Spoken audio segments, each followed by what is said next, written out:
Well, hello everybody. Welcome back to Story Time. As you can see, I do not have my little helper Lillian with me today, but I'm back in our fun little library. I've got the fire behind me, keeping me warm, and I've got my stuffed friends with me. So we're going to have our story time, and today's story comes from the books of Matthew chapter 14, Mark chapter 6, and Luke chapter 9. And the title of our story today is Filled Full. I think it's going to make me feel a little bit hungry, maybe. Let's see what Jesus is up to.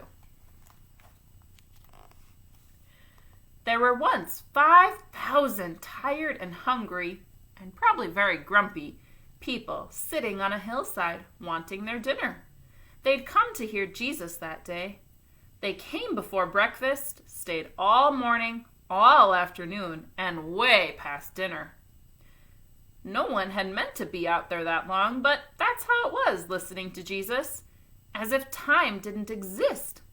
People could listen to Jesus for hours, and on this particular day, that's just what they did.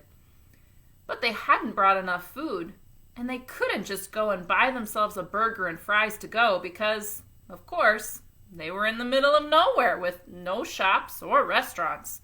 Besides, that kind of food wasn't invented yet. What would they do? Jesus' friends had an idea. Let's send everyone home for dinner.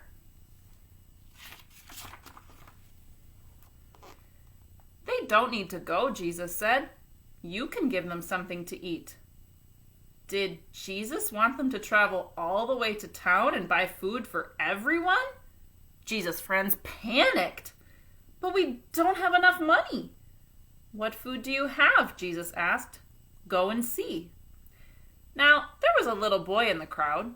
He had brought a lunch that his mother had made for him that morning. He looked at his 5 loaves and 2 fish. It wasn't much.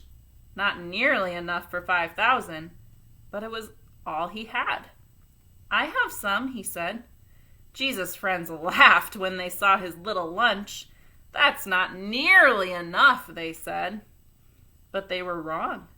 Jesus knew it didn't matter how much the little boy had. God would make it enough, more than enough. Jesus said, "Bring me what you have." And so the little boy gave Jesus his lunch. Jesus winked at the little boy and whispered in his ear, "Watch." How in the world will Jesus feed everyone with just that, Jesus' friends said, because they thought it was impossible.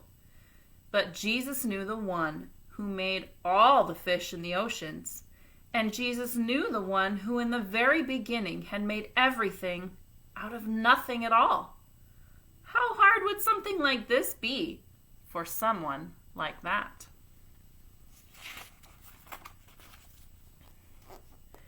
Jesus took the little boy's lunch, looked up to heaven, and thanked his Father.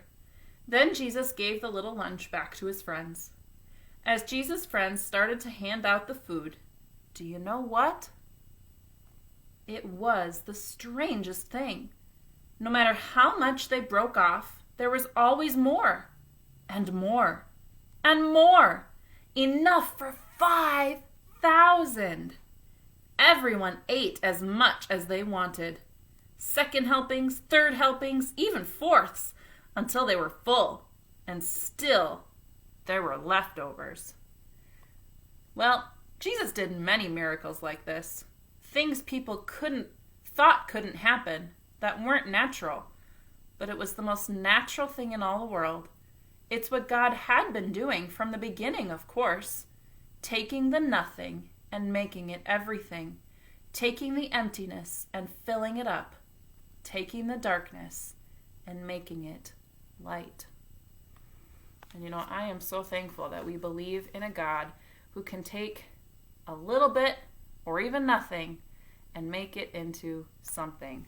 And that's a promise and an encouragement that I'm going to hold on to today, and I hope that you will too. So thanks for joining me for story time again. Thanks for joining me and my stuffed little friends. And I would love to know if story time is encouraging to you, if you're enjoying it, and what you're doing to stay busy and to continue to trust in Jesus. So if you want to leave a comment, we'd love to hear from you. Thanks for joining us. Have a great one.